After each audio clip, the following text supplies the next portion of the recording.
So as we look at blended learning for India's classrooms, Quest has been over the last 14 years working on blended learning solutions, where our approach back in 2006-7, when we were starting off, we recognized that teachers are our first audience for any kind of blended learning solution. So we started with providing teachers learning materials, learning resources, so that they can learn effectively and deliver learning in their classrooms.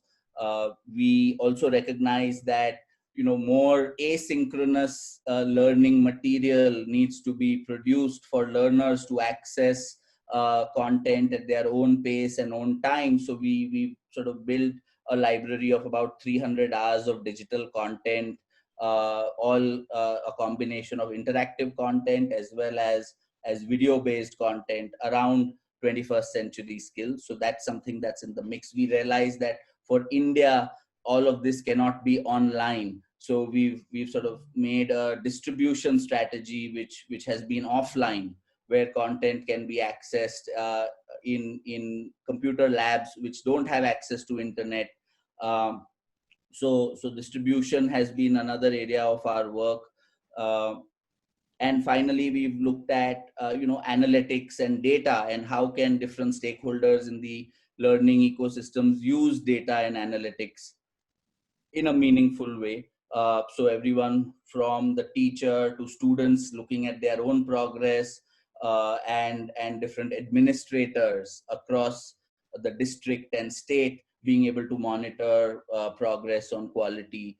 So there are some sort of, and of course, I think classroom and the human interaction is the key. So how do we really also provide a variety of different learning experiences to learners, so that they can not just learn at their own pace and own time, but also come back and teach other learners what they have learned, and have an opportunity to express themselves, and create that space where experiential learning also becomes part of the learning process. So blended, in a sense, has been a combination of these different tools and methods that we've used. And we've learned a couple of lessons in this process, I think, and a lot of this is documented and available on our website for you to see. You can download the report Innovating for Scale on our website, that captures the 10-12 years of our blended learning work. But there are 2-3 quick lessons which I'd like to touch upon, and then hand over to the conversation to get started. One is, we've learned that blended learning really breaks fear of learners of learning, because they can really, engage with content as many number of times. And what we've noticed is that that fear of judgment of whether am I doing fine or not, technology removes that fear. And and the learners who are slowest, or the below the baseline, typically tend to learn the most in whatever we've done so far. So that's one. I think the second thing we've learned is really that the learner is the innovator. We can create content, we can create these LMSs, we can create very special technologies, but at the end of the day, learners find their way of making meaning of what they want to, and we should have that belief and back that belief that it's only learners who can innovate, and we are there to support them, and trusting them to do that. In India's context, obviously, we've learned that access has been a big challenge, especially from a COVID perspective. Only 45% girls have access, but their motivation to learn, in a survey we did, we found that 45% girls have access, as opposed to almost 85% boys who have access to some kind of a dedicated device. But the hunger to learn that girls have shown, especially during this time, where their completion rates are way higher than that of boys. So they've really made use of the opportunity to engage with the limited learning time and opportunity that has been provided to them.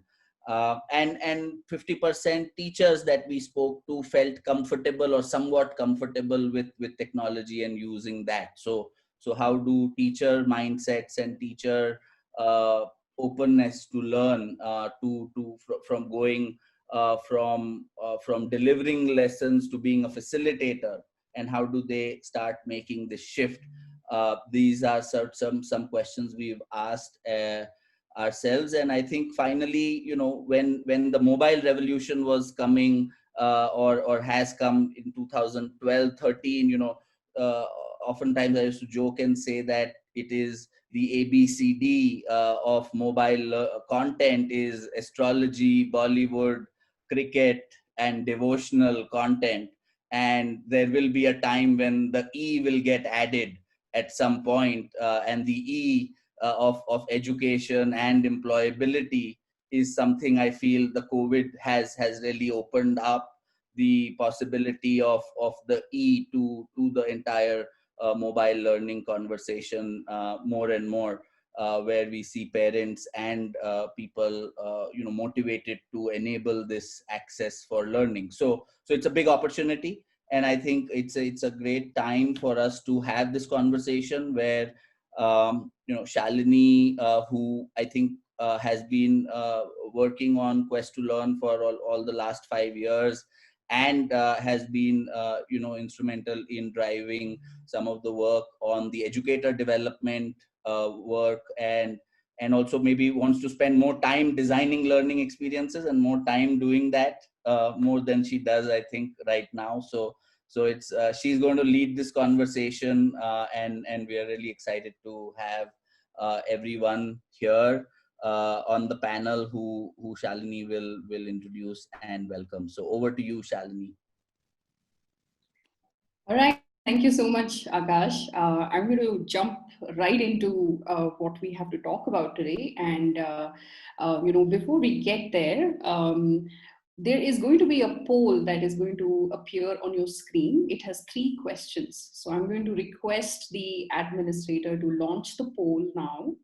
And I will read those 3 questions for you. So you just have to scroll on your screen. So the poll is now on your screen.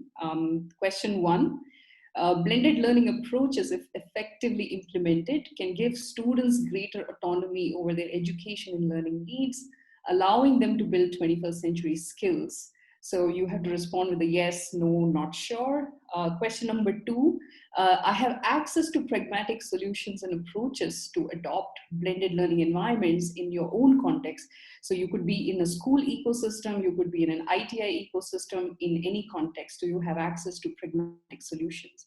And finally, the third question on the poll is, emergency remote teaching is separate from blended learning. So essentially, everything that we are doing as a response to COVID-19 is a little different from blended learning, and it requires careful curation of course content and involvement of educators. So these are your 3 questions. I'm going to pause for about 20 odd seconds so that you can fill it in. So I'm going to be quiet so that you can focus into this. So let's actually go forward. And, I don't know how many of you actually miss going to conferences, but I have mixed feelings about it. I'm not yet sure, do I miss the whole idea of, traveling and going into a unfamiliar physical setting, whether it's in the same city or in another country, being in the midst of lots of people that I don't know about, and, walking around with my coffee and getting to network with people. But this is a possibility that we've been trying to figure out. What does it mean to replicate the very idea of a conference through its content and the community, which is a second very important piece of any conversation. So I'd like you to continue to chat on the Zoom link, and we'll take some responses every now and then from you. Very quickly, going to go ahead and introduce to all of you the 6 fantastic people who we've managed to get their time and book them. In today's conversation, we're going to start by listening to 2 stories. One story is a story of a student who is a student of COPA and comes from ITI Ajmer, Rajasthan, Shivani. We also have Arpana, who is a facilitator in the secondary schools team from Quest Alliance. We have two representations from the government. Dr. Jayasudha, who is the COO of Sankalp Cell, and very, very closely works on areas of pedagogy and curriculum. We're going to hear a lot from her about this entire experience of the shift in curricular needs in the process of blended learning. We have Professor Dawn Passy, who's actually joining us all the way from UK. And I've had a great chance to hear him earlier. Professor Dawn Passy also has authored, I think, over 6 books, at least that's what I could gather from the internet. He is the director of the Center for Technology Enhanced Learning, and supports over 100 PhD students who are really doing research in the space of technology enhanced learning. So do look him up on the internet later on. We have Miss Meeta Sen-Gupta, who joins us from Delhi. She's been part of Quest to Learn Summit way back in 2017, a Salzburg Global Fellow. Meeta calls herself a policy watchdog. And if you follow her on Twitter or some of the recent articles in just the last 5 months, you know that she speaks very passionately about policies and practices for educators and institutions. She's also an advisor to the FICCI Skill Development Forum and the National Council of NISA and STIR Education. And finally, on the panel, we have Mr. Sanjeev Sharma, who is the Joint Director of Skill Development and Industrial Training from the state of Haryana. He has been a close collaborator and ally, just like Dr. Jayasudha, to Quest Alliance and our ongoing work on creating equal skilled employment opportunities for young people. And Mr. Sharma, for us, has in many ways championed the very idea of civil society partnerships and building trainer capacity and blended learning approaches for students. So that is the Power Pack panel that we have today. Let's actually get started with the story of a student. I think the last 5 months has really demonstrated a lot of resilience on behalf of young people who've been really trying to, not just figure out how to learn, but perhaps have also lost access to their peers, not just for learning, but also for a sense of human connection. So I'm going to request Shivani, if you can come on video and, in about 3 to 4 minutes, agar aap apni kahani bata sakte hain. Shivani is going to speak in Hindi and I will summarize in English, which is done. So Shivani, आपका इस call पे बहुत-बहुत स्वागत. हम सभी लोग आपकी कहानी सुनने का इंतजार कर रहे हैं. Myself Shivani, I am learning at Women's ITI Ajmer, Rajasthan. मैं मेरी फैमिली के बारे में बताना चाहती हूँ. तो मेरी फैमिली में 5 मेंबर्स हैं. मम्मा, पापा, younger brother, sister and me. मेरी मम्मा मेडिकल डिपार्टमेंट में गवर्नमेंट जॉब करती हैं. मैं आप सभी को अपनी ऑनलाइन स्टडी के बारे में बताना चाहती हूँ. सो क्वेस्ट अलायंस की मैं ऑनलाइन डेली क्लासेस लेती हूँ. तो मैंने इस दौरान काफ़ी कुछ सीखा, लेकिन इस बीच मुझे कुछ प्रॉब्लम्स फेस करनी पड़ी, जिसमें कि फर्स्ट थिंग ये है कि मुझे ऑनलाइन क्लासेस के दौरान काफ़ी ज़्यादा नेटवर्क इशू होता है, जिसकी वजह से मैं हमारी फैसिलिटेटर मोनिका मैम की आवाज़ मुझे काफ़ी ज़्यादा लैग होती है.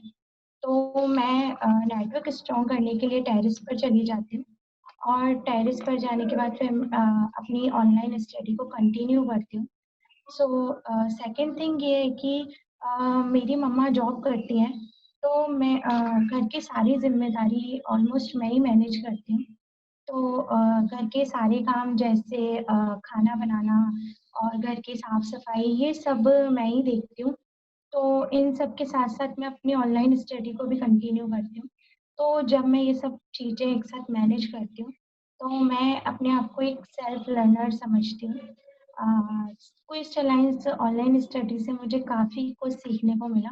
जैसे मेरा कॉन्फिडेंस लेवल काफ़ी ज़्यादा ग्रो हुआ है और मेरी हेजिटेशन में भी मतलब काफ़ी चेंजेस आए हैं. मुझे हेजिटेशन नहीं होता और मेरी पर्सनालिटी में भी बहुत अच्छे चेंजेस आए हैं. So yeah thank you crystallines and everyone. Thank you. Thank you so much, Shivani. That was a very beautiful and a very inspiring story. आप हमारे साथ आए, हमारे साथ अपनी अपनी कहानी बताई. मैं जल्दी से इंग्लिश में दोहराती हूँ जो आपने बोला. Shivani says that she is an IT student, and the last 5 months, and of course I'm only trying to summarize. I don't even know if I can do justice to the actual story that was narrated. And she says that she has siblings and mom and dad at home, and both her parents work. Shivani also says that along with learning, she also takes care of a lot of work and house chores. And she says whenever she has trouble getting internet connection, she actually goes all the way to her rooftop, and that's where she gains access to some kind of internet connection, and that's how she learns. She says that while this whole process of learning online has been challenging, it has in very significant ways added to her confidence and overall personality. And just to give some of you, Shivani was recently in a Forbes article. And this is a photograph that we took from the Forbes article, where they did a story on Shivani and how she is, beginning to learn online. So great. Thank you, Shivani. बहुत-बहुत धन्यवाद आपका. And we'll go ahead very quickly next. Arpana, who is a facilitator. Arpana, welcome to the call. Super excited to hear your voice too. So please feel free to unmute yourself, introduce yourself, and tell us what have been some of your successes and fears in the last few months or perhaps years of your career. So. मेरा नाम अर्पणा है और मैं एक facilitator हूँ और मैं quest line से सेकेंडरी स्कूल में काम करती हूँ. बेसिकली जैसे कि हमारी स्टोरी वर्चुअल लर्निंग के ऊपर मैं बताऊंगी. फिलहाल जो कोविड-19 की वजह से हमारा क्या हुआ, स्कूल बंद हो गया, तो हमें भी लगा कि हम अपने बच्चों से कैसे जुड़ेंगे. तो एक यही सिचुएशन हुआ, तो फिर हमने हमारी पूरी टीम ने सोचा कि क्यों ना हम वर्चुअली लर्निंग करें, वर्चुअल लर्न करें, एंड देन उनको जो हम स्कूल में सिखाते हैं वो हम व्हाट्सएप के माध्यम से सिखाएं. सो हमने व्हाट्सएप पे ग्रुप क्रिएट करने के लिए सोचा. तो सबसे पहले तो हमें जो एनरोलमेंट डेटा मिले थे स्कूल से, वो पेरेंट्स के नंबर थे और ना ही वो स्मार्टफोन के थे. तो क्योंकि जो हम गवर्नमेंट स्कूल्स में काम करते हैं वहाँ पे स्मार्टफोन अलाउड नहीं होता है, और अलाउड इन सेंस कि उनके घर में बेसिकली उतने नहीं होते हैं सबके पास. एंड अगर घर में हो भी तो किसी एक के पास होता है, हर किसी के पास नहीं होता है, एंड स्टूडेंट्स के पास तो बिल्कुल नहीं होता है. तो हमने उन पेरेंट्स से बात की कि हम बच्चों को वर्चुअली इंगेज करेंगे, हमें सिर्फ दिन का 1 घंटा चाहिए बच्चों का, ज़्यादा समय हम नहीं लेने वाले हैं. तो पेरेंट्स ने एग्री किया. फिर हमने ग्रुप बनाया, और जब ग्रुप बनाया तो ये भी हुआ कि काफ़ी बच्चे लेफ्ट भी हो रहे थे, और ग्रुप में हमने क्या किया कि किसी बच्चे को एडमिन बना दिया, एंड देन हमने बोला कि आप उन बच्चों को ऐड करो, आप अपने फ्रेंड्स को ऐड करो. तो इस तरह से हमारा ग्रुप बना. लेकिन फिर वहाँ पे प्रॉब्लम्स आई कि काफ़ी बच्चे लेफ्ट होने लगे, तो इस प्रॉब्लम को भी हमें फेस करना पड़ा. तो अब इस प्रॉब्लम को कैसे हटाया जाए, तो हमने सोचा कि क्यों ना हम IVRS का शेड्यूल करें. तो हमारी पूरी टीम ने सोचा कि हम अपने जो भी प्रिंसिपल हैं, HM से और टीचर्स हैं, उनसे बात करें. उनसे बात की और कहा कि आप अपनी वॉइस मैसेज हमें दीजिए और हम IVRS शेड्यूल करेंगे. तो इस तरह से हर बच्चों के पास वो मैसेज गया, हर पेरेंट्स के पास गया, फिर वो जुड़ने लगे. तो इस तरह से हमारा वर्चुअली इंगेज हो गया. लेकिन जुड़ने के बाद उन्हें लगा कि हम उनके कंटेंट पे बात करेंगे, उनका करिकुलम पढ़ाएंगे. तो ये सबसे बड़ी प्रॉब्लम हुई. फिर हमने क्या किया कि हमने सोचा कि क्यों ना उनके जो करिकुलम है और हमारा जो स्टेम फॉर गर्ल्स का जो करिकुलम है, उनको साथ मिला के उनके साथ हम उनको बताए.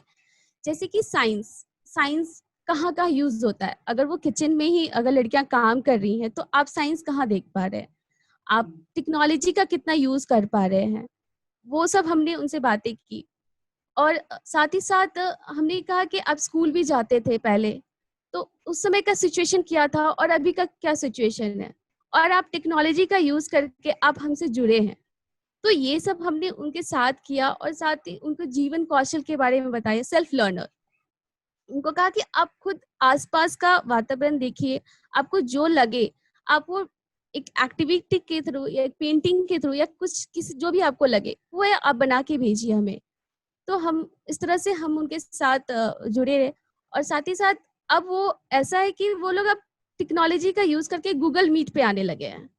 तो गूगल मीट भी उनके लिए बहुत बड़ा प्लेटफॉर्म हुआ, क्योंकि उन्हें एग्जैक्टली पता भी नहीं था कि गूगल मीट पे कैसे माइक ऑन, वीडियो ऑन करना है। तो ये सब हुआ। इवन वो लोग शेयरिंग भी करने लगे, अपने स्क्रीन को शेयर भी करते हैं। तो ये सब चीज अभी हमारे साथ है और हम उनके साथ जुड़े हुए हैं, और हम आगे भी सोचते हैं कि उनके साथ इसी तरह से जुड़े रहे और साथ ही साथ उनको सेल्फ लर्नर बनाए। हर जगह अपना वो देखे कि हम क्या सीख सकते हैं, थिंकिंग पावर, क्रिटिकल थिंकर बनाए उन्हें। तो इस तरह का हमारा सोच है, और साथ ही आगे भी हम इस तरह का रखते हैं कि हम उनके साथ जुड़े रहे और टेक्नोलॉजी का जितना भी हो उनको बताए कि क्या टेक्नोलॉजी जो 21st सेंचुरी में क्या इम्पोर्टेंट होगा और क्या इसका महत्व है, आप साइंस कहाँ कहाँ यूज कर रहे हैं, टेक्नोलॉजी कहाँ कहाँ यूज करें। तो ये सब चीज हम उन्हें चाहते हैं कि वो आगे तक कंटिन्यू करते रहे। Thank you. Thank you, Arpana. I think you are an example of a lot of educators who've been out there doing some fantastic work in the midst of a pandemic, in the middle of systemic pressure, in the middle of ambiguities, limited access to technology. So thank you so much for sharing your story. Very quickly, I'm going to translate what you said. You spoke about using WhatsApp initially to engage with learners. But there were two kinds of challenges. One, either students don't have access to WhatsApp or a phone, including nobody in their family having access to it. The second, you spoke about how you delegated this community building process to students themselves, and you asked students to get their peers and friends to the group. So that everybody is in one common place. So that's a second great strategy, I would say. The third one you spoke about is the use of IVRS, where you went to headmasters and principals of schools and asked them and requested them to use IVRS to start talking to parents and convince them to give access to mobiles to their students, because there's inherent fear amongst parents that what will happen when the child has access to a mobile phone. And then you spoke about how from absolute resistance, you're now seeing a shift where your learners are able to join you on a Google Hangout for a workshop or a session. Fantastic story, brilliant story, and thank you for that incredible hard work and conviction with which trainers and facilitators like you work. Thank you for joining us. I'm going to request the admin to bring back the poll results now before we go ahead. Just want to very quickly look at what's the temperature in the room. And I think 89% people agree that blended learning is a key approach to building greater autonomy in young people and building 21st century skills in them. As far as the next question is concerned, I would say approximately 50% people on this call feel that they have access to actually pragmatic solutions and applications, but still there's a significant number that says, I have no idea, and they need a sense of direction. And I think this is one point that we will definitely gather from the rest of the panel today. And the final response to the third poll question, which is 70% of you agree that emergency remote teaching is different from blended learning in education. And there is a small 6% that disagrees with this. So that's very interesting. I'm very curious about why you choose to disagree. Feel free to put that in the chat box. And I'd like us, all of us, to retain this analysis in our heads, specifically question number 2, and we'll see if we can uncover that in the process of talking to the panel. Great, let's move ahead. We're going to start by listening to 2 very critical voices. So we finished listening to a student, we finished listening to a facilitator.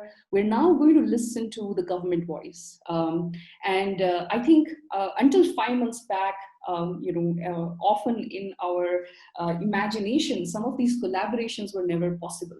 But I think if there's anything that this pandemic has demonstrated, it is the power of great collaborations and what happens when state and systems get involved and help you bring the change that we want to bring.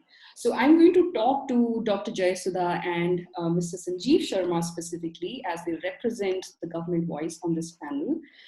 Welcome, Dr. Jayasudha and Mr. Sharma. Welcome to the call. My first question to both of you is, what has been the last 5 months for you been like? How are you experiencing how your students and trainers are, accessing information online, and how are they learning online? So पहला सवाल है कि पिछले 5-6 महीने में आपने कुछ की ऑब्जर्वेशंस आपकी क्या हैं जो आप देख रहे हैं स्टूडेंट्स और ट्रेनर्स जो हैं वो ऑनलाइन लर्निंग कर रहे हैं, और उसमें आपको किस तरह के बैरियर्स और ऑब्स्टिकल्स दिख रहे हैं? तो पहला सवाल मेरा आप दोनों से यही है. The availability of digital devices for them to even access this kind of digital learning. That was one big difficulty, because there was such a big economic slowdown that people were even finding very difficult to make both ends meet. So availability of gadgets was a very big issue. And secondly, even if they were available, I saw a very big rural-urban divide. Most of them who actually could access all of these digital learning devices, be it from online learning or through Moodle platform and whatever Zoom platform, were those who were in cities, who came from families who at least had a digital device exclusively for that particular child. Right? I say this with a lot of conviction, because most often in households where there was at least one smartphone, it was mostly with the breadwinner of the family who had to carry it along with him. So the access to it was completely, I would not say it was denied, but it was not possible. So that was one major thing. After outbreak of the pandemic in March 20, suddenly question was before us how to continue our regular training in the ITIs. And finding no way, we explored the possibilities of e-learning. And from a very basic survey, we find out that more than 90% trainees of our ITI in Haryana state are having smartphones either with them or with their families. And during the this lockdown, the family members were also at their home due to closure of different type of activities, business activities. So we found that 90% students can be approached for e-learning through the mobile phones available with them or their family members. And we are having around 50,000 plus trainees in the ITIs to whom we want to send the contents during this period. Find it very easy through WhatsApp groups and other mediums to contact them, to make their groups sending e-contents. And we named this whole process as e-learning process. And the availability of sets was not a challenge for us in Haryana state. I want to take a specific question to Dr. Jayasudha in the same context. Dr. Jayasudha, in the space of blended learning, when we speak about some of the curricular needs, there are definitely 3 strong elements to it. One is the learner's autonomy. The second one is a structure, kind of a structure for learning to contain that learning. Or to enable that learning, maybe that's the word. And the third one is a place for dialogue. So I'm very curious, and I know that you've done a lot of work in the space of curricular needs and the evolving curricular needs. And I know that you also formed a review committee, forming a lot of partnerships in that process. So if you could speak a little bit about some of the systemic level changes that you were able to envision at this point, which you think talk to the evolving curricular needs that are involved in blended learning processes. Yeah, I would like to pin this entire dialogue around one particular underlining idea, that the idea of having a teacher as a facilitator itself, I would say, is still alien to this part of the continent. We still believe in the sage on the stage model, where the teacher is the giver of all the knowledge and the child is just an empty vessel receiving everything. So with this kind of a mindset, I would see that what we are talking about today as blended learning is a double paradigm shift. One is becoming a teacher, becoming an instructor, becoming a facilitator. And second thing is adapting himself or herself to the pedagogy of blended learning. Because the pedagogy of a face-to-face training is completely different from that which happens with a blended learning, right? The entire structure, the way it is, the whole course and the purpose is kind of outlined, and you start from the learning outcomes and not from objectives, and you build the assessment based on the learning outcomes. And how do you gauge that the learning really happened, because you don't have a real-time connect with the so-called learners. And all of this actually is a very mind-boggling thing to a current majority of teachers from this part of the world. I wouldn't blame it on them, because we have been customized to this kind of a teaching learning scenario where we always felt the human teacher is indispensable. Still, the human teacher is indispensable. I myself am a faculty in an arts and science institution in this state, but then my role is only that of enabling learning. So I am not actual complete knowledge provider. So this kind of an attitudinal change is what first that has to come about. Sure. Coupled with this, embracing all the other changes that have come over in pedagogy, in the technical tools and other paraphernalia available for any curriculum design, from needs to assessment, one has to be accessible or have a hands-on experience on having worked with all of that, right? And that kind of a group of educators in this part of the world are very minimal. And most of them who are available with NGOs like Quest Alliance, or with organizations like Tata Strive or Mega and the kind, and not actually the main players in the actual teaching learning scenario in a vast majority of schools and colleges in this country. So now to bridge this gap and to third step come about, enabling everyone have access to this digital learning. I think one easy possible thing would be a kind of a space-based distance learning, where there is seamless internet connectivity irrespective of the terrain where it is there. And I know it has the capacity of 2 Mbps of bandwidth for 1,000 connections. That much servers it can reach. So as a government system, if we are able to envisage this kind of something along with the paradigm shift in enabling capacity building trainings and the like, that would be the real solution for this. Sure. Thank you, Dr. Jayasudha.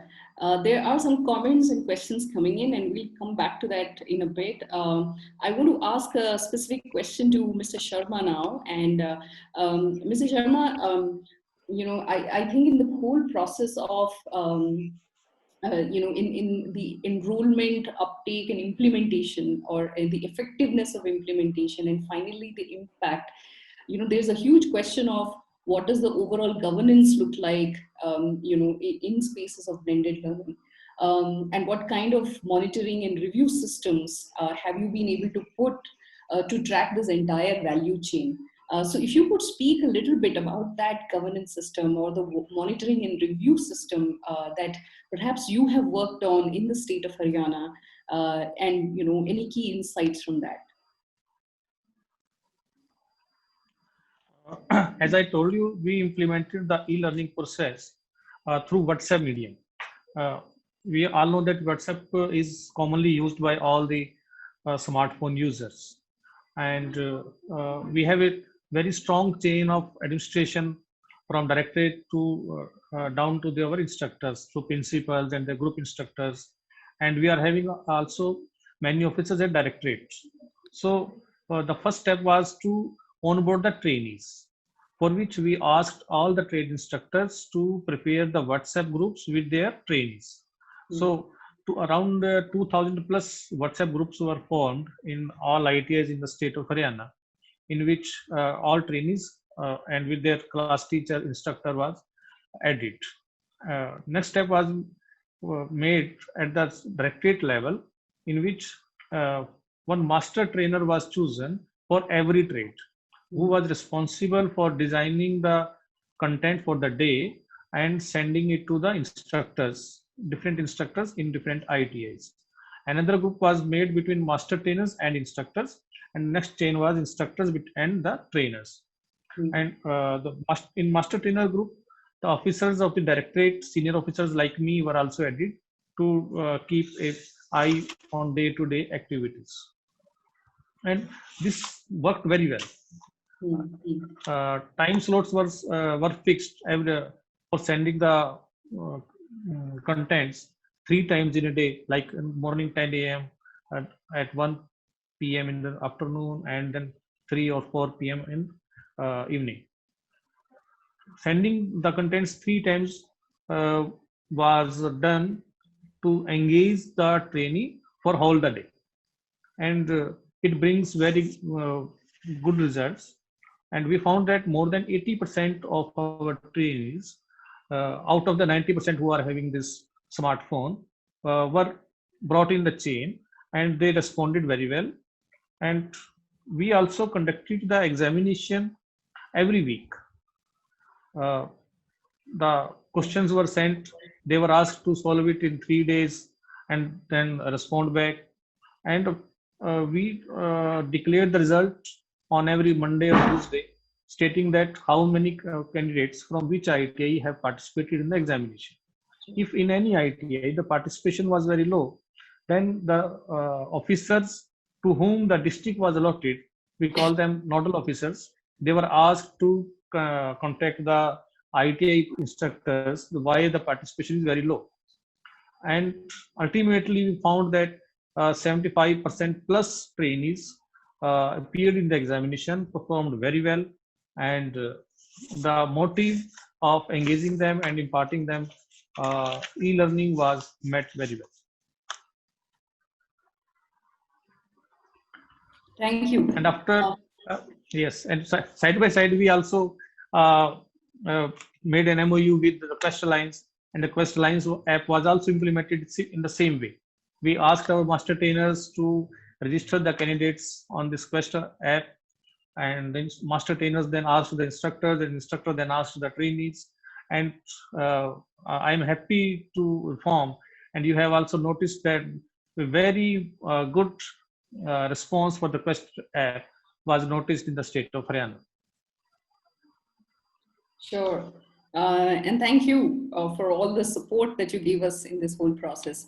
So something that is interesting for me in what you said and what Dr. Jayasudha said, and also what the earlier two storytellers said, is one is the use of WhatsApp. I think the use of WhatsApp is very clearly, not just easy to demonstrate, but it seems to be, a viable way to kind of keep learners connected. The second one, what I picked up from what you spoke about is one, when a trainer is working with students, they are delegating leadership roles to students, as far as peer leadership is concerned. When the system is working with a master trainer or a trainer, the system is delegating leadership roles to trainers. So I think this whole idea of, being an educator leader, or being a student being a leader, and getting involved in that whole process, to one, keep the community together, two, to keep things moving ahead. I think that's definitely a common emerging pattern from what both of you spoke about. I have one more question for both of you. Is any specific insight or strategies, anything that you specifically did to help your trainers catch up with this blended learning, virtual learning process? क्या आपने कोई ऐसे तौर तरीके अपनाए अपने trainers के साथ, ताकि वो ब्लेंडेड लर्निंग के प्रोसेस से जुड़ सकें, सिखा सकें, और या शायद खुद भी सीख सकें? So that's my final question to both of you. So Dr. Jayasudha, if you want to go first, you can. Yes, please. Actually, I didn't do it with Nimi. I completely facilitated the process for a HR company based in Chennai called MAFA. Right? So I was kind of very comfortable working with Moodle, and I had been a part of a host of online courses, had my certifications also online. So I knew what I was going through. For the first time, I had the opportunity to put everything together, from the structuring to the purpose, the LOs, the assessments, the discussion threads, all of that at the back end, and had a host of people deliver it. So that was the first kind of a batch that I should say I led end of May, and I did it with a purpose, because the employability skill for year 2 was earmarked to be a blended one. So I need to kind of had to experiment with something so that I could put hands on and try with the one that was coming up now, right? Because there is so much that has changed from the days I was certified in 2012 to what I'm doing now. So to be kind of comfortable with the Moodle and the Blackboard platform right now. So this was one thing that really helped me to kind of gauge and understand the kind of blended learning that we have ventured into for employability skill book 1 itself.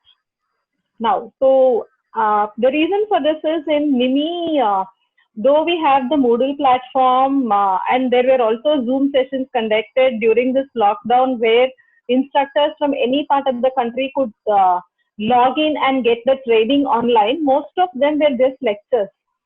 So it was not really blended in the real sense of the term. So it was only a kind of an e-learning coming to kind of give some connect to the instructors and the trainees, so that they're not lost in touch with the ITI interface. That was the only thing that was done.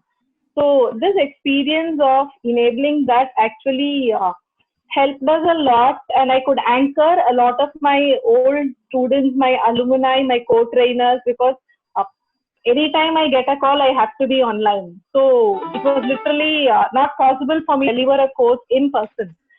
So it was really very successful that they completed 3 sessions, and MAFO last week they have launched the eTude, a kind of a e-certification process which actually comes with the entire pedagogy framework that is essential for blended learning. So that was one experience which actually surpasses all that I have done over the last 18 years. Sure. Thank you, Dr. Jayasudha. That was really insightful. And I think something that you said, which really struck with me, is, this whole idea of not everything is blended learning, and some, the boundaries between what is e-learning and what is blended learning. I think all of us are still grappling with it as educators, as designers. And I think it's an area that actually Professor Pasi is also going to speak about in a bit. Sanjeev ji, शिक्षक का role blended learning approach में, और उसमें क्या क्या नई investments लग रही हैं आपकी तरफ से, आप अगर उस पर थोड़ा सा बोले तो. Thank you doctor Jayasudha. Ma'am, there was no any additional investment to improve the capabilities of our instructors. As I already said, most of the instructors are already using these smartphones. They are using YouTubes and have access to the e-learning contents available on various mediums. So there were 2 options with us initially to start with the e-learning. One was to design and create our own e-learning content, which was no doubt time-taking process. Second option with us, which was readily available, was to gather the e-learning contents available on YouTube. So we break the syllabus of the any trade chapter wise, and then chapter was further split on topic wise, and we asked our trainers to collect the best e-learning content, videos, audios available on the YouTube, and arrange them chapter wise and content wise. So we were able to compile and create the material for all the requirements of the trade in just 10 to 15 days.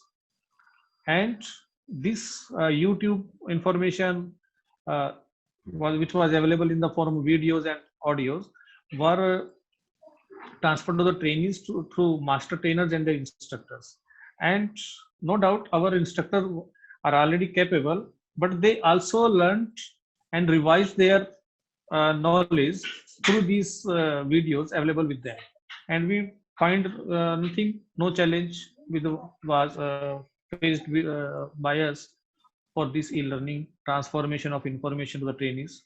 And it was very simple. Sure, sure.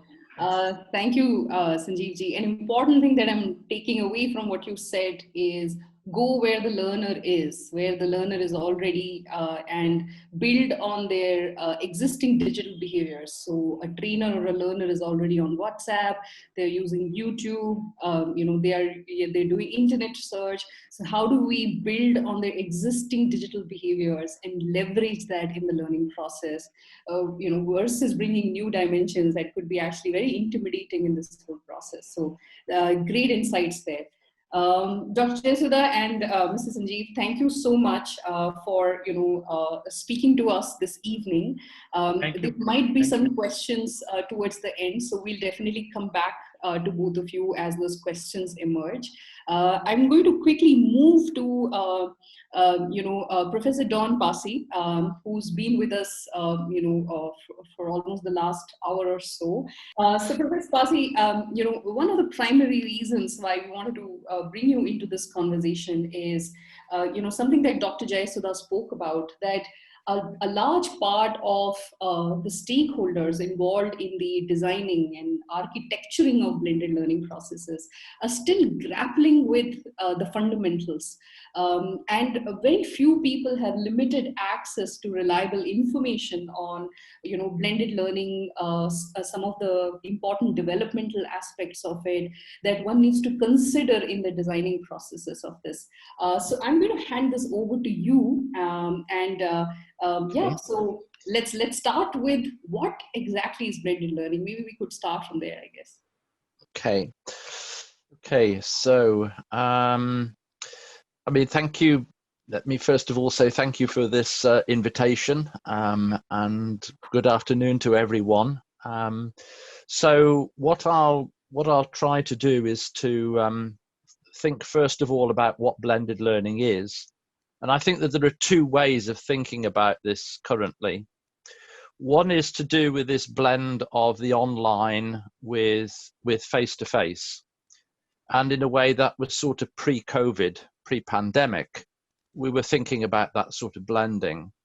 I think the new way of thinking about the blend is to do with synchronous online and asynchronous online. So synchronous, where you're interacting at the same time as we are now, or asynchronous, as we are doing through the chat. So this variation. I think one of the things that's distinctive about blended learning is that it enables interaction. It's not the same as remote learning, which is often to do with this idea that you're provided with resources and you work on them alone. And actually, blended learning goes much further than that. It allows this interaction to occur, whether that interaction is face-to-face, whether it's asynchronous at different times, whether it's synchronous at the same time, whether you're working with a group online or face-to-face, whether you're working individually. I think coming out of that is this idea of variety. I think for blended learning, variety is very important. And this is one of the things which people value from blended learning, whether that blend is online face-to-face, or whether that blend is to do with synchronous and asynchronous. And that variety is important. So one of the things I think pedagogically is, how do we build that variety in, and what should that variety be? I think that when that variety happens, yes, it works. Blended learning can work. I use it all of the time. I've used it for the past 10 years, at least. It certainly works for me as a tutor. It works for many of my other tutors without problem. But importantly, my students say that it works. So blended learning is something that can work. And we can see that it can be put in place. And the research evidence is there as well. So, you know, a few years ago, Thalheimer did a review of blended learning, and I'll read out what he said in his conclusion. He said that blended learning using e-learning with classroom instruction tends to outperform classroom learning by relatively large magnitudes. But then he went on to say something quite important. Probably because the e-learning used in blended learning often uses more effective learning methods. And I think that that's really important. It is to do with that variety, but it's also to do with engaging people at a distance, enabling them to work at their own pace, enabling them to have interaction when they think about it. And I can come back to that. I think this also comes back to something that other panelists have mentioned, which is this idea of how do we develop blended learning. I think one of the first important things to think about is, what is it that can't be done online? Are there things that have to be done face-to-face or on a particular site? And if there are, when do those need to happen within the whole structure of activity, and how long do they take? Because that's going to be one of the important things about that sort of face-to-face and online blending. For other elements that can be done online, I think, again, it's been mentioned by panelists, what are the learning aims and objectives for those particular elements?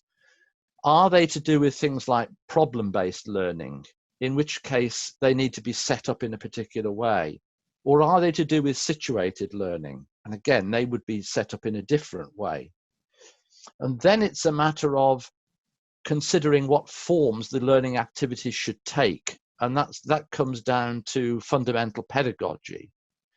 But it also is to do with what other panelists have said, which is, what is the educator mode in this? And I would say that there are probably 4 different educator modes that I've seen. One is the teacher, the provider of information. One is a tutor working alongside. One is a facilitator, where largely you're allowing students to get on with it, but you're providing more of a facilitating role. Or a guide. You're only really involved when somebody comes back to you with a question or with an issue that they want to address. And then I think once worked that out, it's then a question of what technologies will best support and fulfill those sorts of activities and interactions. So for me, it's always a question of working out the learning activities, and then coming back to the technologies that will actually support that. I certainly think that, of course, connected with this is this idea of there are going to be social, cultural, economic barriers that are going to be there. And I think, again, one of the important things that's come out for me from this discussion is how important it is for people to be working together at the variety of levels that are possible. So how is it possible to engage with international projects and support? What's happening at a national level, at a regional, at a local level, and what can happen at the individual level? And I think that's really important, how as a system, if you like, or how those systems work together to support the individual. And then, I suppose, lastly, what can we expect from blended learning? What can we expect from it in the years to come? I do think that it has a major place. I think that there are a lot of young people who are finding that they can gain from online and blended learning in ways that they can't through more traditional ways of learning. But I would say, in terms of educators, in terms of teachers, training is certainly fundamentally important. We know that technologies change in major ways about every 5 years. And that means that there is upskilling and reskilling that will be needed. We know that communication technologies are advancing. Video access is becoming much, much easier. Imagine trying to do this even 5 years ago.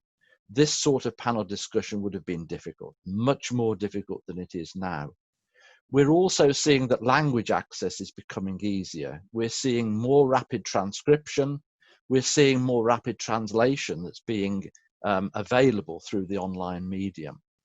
We know that information technologies are expanding access to information at a phenomenal rate. And that means that we need individuals to be more discerning in terms of how they're handling that information and how they're selecting from that and how they're using that. And also, I think involved in this is to do with this concept of digital agency, that actually we need to develop ourselves and others as producers as well as consumers. We're not within the online medium just being consumers. We shouldn't think of ourselves as consumers. We should also think of ourselves as producers and what that means in terms of technologies and uses of the online. So for me, I suppose those are the sort of key elements that I would highlight in terms of where I see blended learning, what I see about it, and where I see that it might be going in the future. Don't know whether that offers any sort of ideas that answer those questions, Shalini. That is absolutely great, Professor Basi. You're really, really insightful, and I think you actually looped back a lot of what the previous two panelists actually spoke about. And I think sometime back, and I have this quick question for you, and then we'll move to our next panelist. You spoke of the learner autonomy, and this is something that has stayed with me because just in the recent past, I was actually reading the transactional distance theory by Dr. Michael Moore. And one of the things that it spoke about is when, as educators and facilitators, we're designing blended learning processes, one of the factors to keep in mind is learners' autonomy, because the more autonomy they have, the less structure and dialogue they need. It's pretty much like, leave me alone, I can do this, right? But how do educators actually, measure learner autonomy, or how do they locate the learner's autonomy during these designing processes? Any quick reactions to that? I do think that the autonomy is important, but I think also connected with that is this concept of self-regulation. We have to be, if we're involved in an online medium, actually we have to have greater self-regulation. We can't be controlled in the same way as we are within a face-to-face environment. We need that ability to be able to control ourselves to a much greater extent. And I think that that's something that we need to bring forward. We need to actually think about how we're building that through education. These ideas of concepts of self-regulation. And of course, if we, and I think through blended learning, we can do that. If we want to go in this direction, we should be thinking about the blend. When are we going to bring the online in? At what age range are we going to do that? What sorts of activities are we going to run which will enable quite young people to get to grips with this idea of self-regulation and autonomy, so that we build it as a part of the practice which is ongoing? And I think for me, this dovetailing of self-regulation and autonomy is a very, very important feature, and one that I think some young people at the moment are struggling with. And I think that it's really important that we're able to focus on that, to try to support young people in the future with those sorts of needs. Sure, sure. Thank you, Professor Pasi. Always a delight to listen to you. I learn every single time I listen to you. So I hope there's a third time that I have and have a chance to, listen to you. I think there are some comments that might be relevant to your responses, and we'll take them just in a bit. I'm going to, move very quickly to our last and final panelist, Meeta. Thank you so much for your patience and, and listening to this entire conversation. You've been a witness now to a conversation that started from a student, went to a facilitator, went to the government voice, and went to, the designer voice of it. And I know that, you've been very passionately writing about some of these areas. Let me actually start with, I think we want to bring back the conversation now again to India. And when we are, looking at that, we can't but talk about the digital divide and to talk about, what do these social cultural barriers in teaching processes actually mean for us. So if you could help us get started from there, that would be great. Absolutely. Thank you very much. And I actually want to start by talking about the last thing Professor Pasi spoke of, and that was agency. I was just in a webinar before this, and the question that was asked to me was something that was quoted from my writing. And it was, I'd said, children were in this box of a classroom, a prison before this. And this is the first time they are free learners. They are free to walk away from their laptops at home. So the challenge to teachers now is to teach to the free. You see, and this is more relevant to India, because in England, students actually can walk out of school if they want to, at least public schools. Nothing actually stops them other than the truancy officers. But in India, once you're in school, you're locked in. The gates are locked. There's barbed wire on top of bricked wall. All windows have grills, iron grills on them. There's no way you can bunk school as such. So for the first time, teachers have had to not only rise up to the technological challenge, and that is, but also this very social challenge or cultural challenge of freedom. And freedom to learn for students who are suddenly discovering that they are not bound by the ringing of the bell. They are not bound by the words of the teacher, and they can actually explore things in different ways. Simply pretend to be online and actually do other things, etc. So there is this truancy that happens, online truancy, which is about the freedom that you were talking about, and the ability to self-monitor, self-discipline. Self-discipline has not been a cultural construct in Indian schools at all. Teachers often still adopt a command and control approach. Yeah. And teaching is about disciplining a child in the class. So self-discipline is a whole new universe that this digital age has brought us to. And that's a whole other challenge. Culturally also, think of the teacher. A typical teacher in a middle-class household would be somebody who entered teaching, and I think Sanjeev ji or Jayasudha ji rightly pointed it out, they entered teaching not because they had a passion for teaching. They sort of mentioned it. It was a default option because it's a great lifestyle option. You're back home in time to cook for the family. And therefore you can bring life and work balance to yourself. Now that very same teacher is now sitting in their home at a desk, of course, but also has the same, and at that moment is enacting both the role of a teacher and the role of a homemaker at the same time. So the geographical distance between those two roles, very, very different roles and very different persona, in fact, of the teacher. I remember, if any of us as children saw a teacher in the market, it was a very amazing moment for us, because a teacher buying vegetables was just not the persona that the immaculate persona that we saw in the classroom. So that entire transition of power in the classroom, coupled with the fact that the internet is a democratic medium, has been a complete upheaval for teachers. So not only did they have to tackle, not knowing what button to press, and in a way the kids learned faster than them. When you have the screen in front of you and you do not know how to share your screen, you're sharing vulnerability in a way that you never have shared before. That's a massive transition for a teacher. Teachers were not equipped to say, I will, and this is where the pedagogical divide comes in, which has only been highlighted by this COVID crisis and digital divide. Because in the best of schools, or even in ordinary schools with best of teachers, the best of teachers were always confident enough to say, I don't know this, can you help me with this?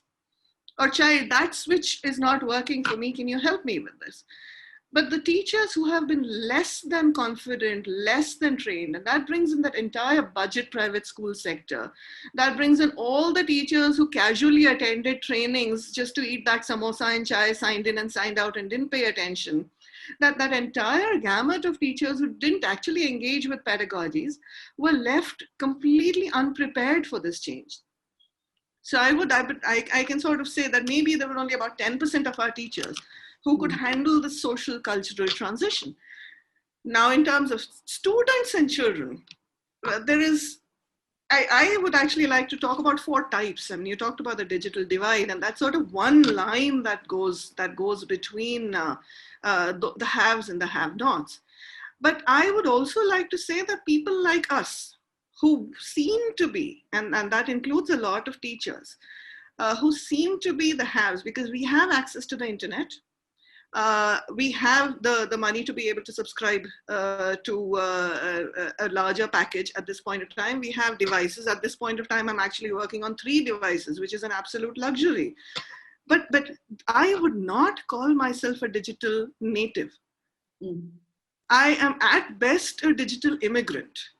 And if I am to be very, very honest, I just lie slightly above the digitally denied, the ones who did not have access. Whereas somebody who may not be so economically well off may actually be much more nimble in things like accessing YouTube or the entire TikTok generation, for example. TikTok was a great revelation for us because people who we thought were below the digital divide and were not able to access things were actually culturally far more enabled in the digital space. So I think this upending of the power structure of the haves and have-nots is something that needs a little bit more study, and we've only been 4 or 5 months into this disruption. So who is actually a have or a have-not? The very pampered teacher who always had an assistant to have the screen arranged in front of them and walk in, or the person who maybe worked in their household and had only 1 smartphone, but had 1 million followers on TikTok. So that, of course, is a challenge. Having said that, the undeniable truth of what has been said before, I won't repeat that at best, I think we have 40% of our population that has access to devices. At best, we can say that 85% can access, possibly have the potential to access a device, which means between 50 to 40% of our population is completely being left out of the academic loop. I will not say they're left out of the skills loop, but definitely are in danger of dropping out of this organized learning process that we call schooling, and are falling into a way more disorganized process, which cannot be as good as the organized process that we enable. Sure. Meeta, I can see there's a question that is being repeated in the comment section. So I'm going to just sneak that question in, and and then there's a follow-up question. And there's a question, for example, by Umesh, who is talking about empowering teachers, specifically those in government schools, with this to be able to adapt to the shift in blended learning and being able to access online resources. What could some strategies look like for them? Well, one actually is just sign up for workshops. The past 3 months have seen so many NGOs, so many edutech companies, so many people simply stepping up and saying, I know how to teach online. I know how to do this. I understand synchronous, asynchronous. I will name one because I mentor that specific startup, and that's Hire. And she has been running 3 free workshops a week for 3 months regularly, with 700 to 1,500 teachers on each time. And she's not the only one. I know of other 10 or 15 others. We just have so much volunteering happening out there. Just sign up, ask your questions, work with other teachers, create peer learning platforms out of the discussion groups and the chat windows that happen over there. And just engage more and more. The more you do, the more you can in this specific case, because much of it is about the upskilling in the technology, and that is what is troubling them. The pedagogical aspects of that actually are more troublesome. And this is where we need access. So, I mean, the third question that you asked about COVID learning versus blended learning or online learning, excellent question, completely. So in terms of managing the crisis, in fact, teachers who said that they were doing things, were having trouble with online things in the first 2 or 3 weeks, now are actually fairly comfortable. But what they're often doing, for example, in a typical class is still the 40 into 40 model. There is no reason for 40 students to be sitting in at the same time. There is no reason for a class to be 40 long minutes at the same time. There's no reason for the first 7 minutes to be a roll call.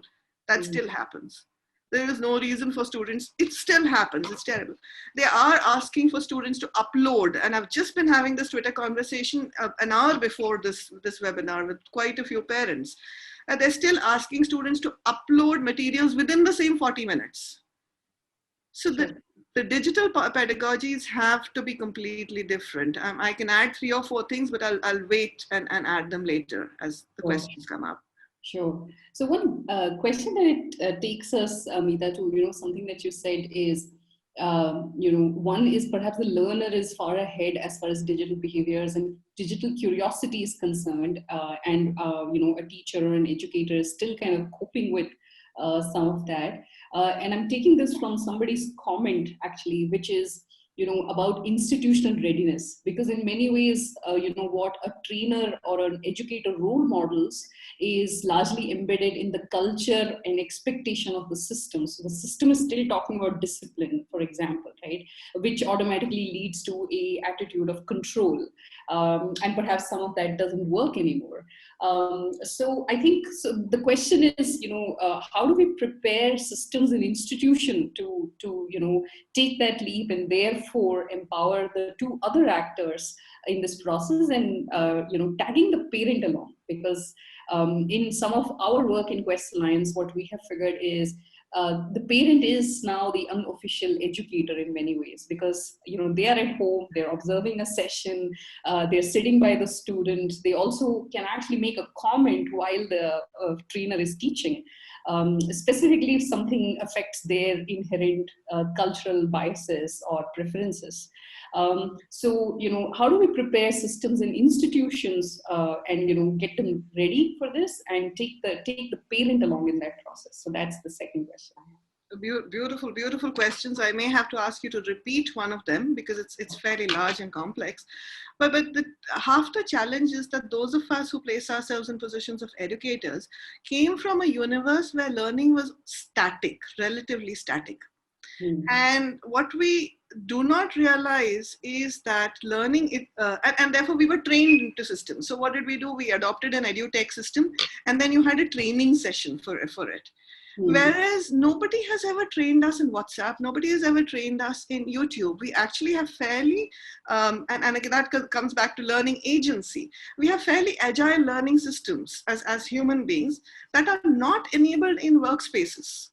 They are not encouraged, they are not enabled, even though they're not very risky. I mean, you have a good design system, there is hardly any risk involved in doing that. But we expect things to remain the same.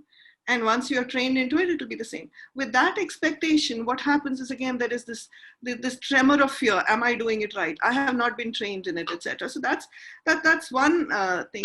Though surprisingly, I mean, when we moved away from the classroom to the online space, we probably didn't realize that we moved away from a very complex space, a space with complex dynamics happening at the same time, to a much simpler space. I mean, obviously moving from 3-dimensional multi-variate space into 2-dimensional space. So we are actually operating in a simplified environment. And it's the simplification, this reduction of data that comes to us that's rattling us as well. So that is the other part of it, that we actually have to realize that we are now in a space where we have to be ready for increasing the complexity back to the classroom level. Sure. That's the next step. I just finished a global study with another edutech company where we did a survey of about 300 universities globally on how they handled this crisis. What was their first reaction? And interestingly, what you say actually is borne out. Almost everybody, it was both a student survey and a university survey. And almost every university handled assessments really well. I'm sure Dr. Pasi doesn't agree with that in terms of the A-level crisis, but we won't go there. But they actually paid attention, far more attention to delivering assessments, which is again, this is what we are used to doing. This is the linear way of doing things. Rather than nimbly thinking and saying, at this stage, our professors need assistants. So we need to rapidly, within 2 weeks, build that design and assistance capacity for all our professors to be able to deliver that. So that IT plus pedagogy cell, the digital pedagogy cell, was the first thing that universities should have been setting up. They had grad students, they had IT-enabled students. So it's a question of what we are used to, that linear thinking and this new nimble thinking that we have to, or agile was a word that needs to be restructured now for this. Sure, sure. We could be doing things faster and differently. Sure. I would actually take the parent question and open it up to, the other two panelists, actually other three panelists. So Professor Pasi, very quickly, how do we take parents along in blended learning processes, specifically when it's a young learner? It's a very, very important question, I think, and it's a very difficult question in a sense that I think there is not a single answer. Different parents will have different backgrounds. They will have different ideas. They will have different responsibilities, etc. The difference across parents is going to be very, very wide. And I think it's really important that is understood as far as can be, i.e. one needs to try and understand what it is that parents would be thinking about this and what they would and how they might contribute, how they might become involved because of those different backgrounds. So I think one of the most important things to begin with is to try to understand what parents one is working with. What is their thinking? What are their ideas? What is their background? And then it's a question of how can one then introduce them to the concepts of blended learning and online learning, and what sort of roles can they take?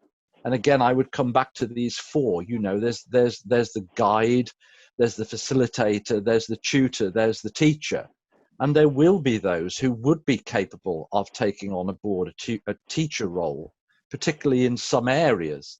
But the majority of parents should be able to take on a guide role, at least in terms of emotional guide and social guide. So I think it's also a question of working out exactly what it is that one would want from the parents and what contributions they could make. It seems to me that in a sense is more important than the technology itself.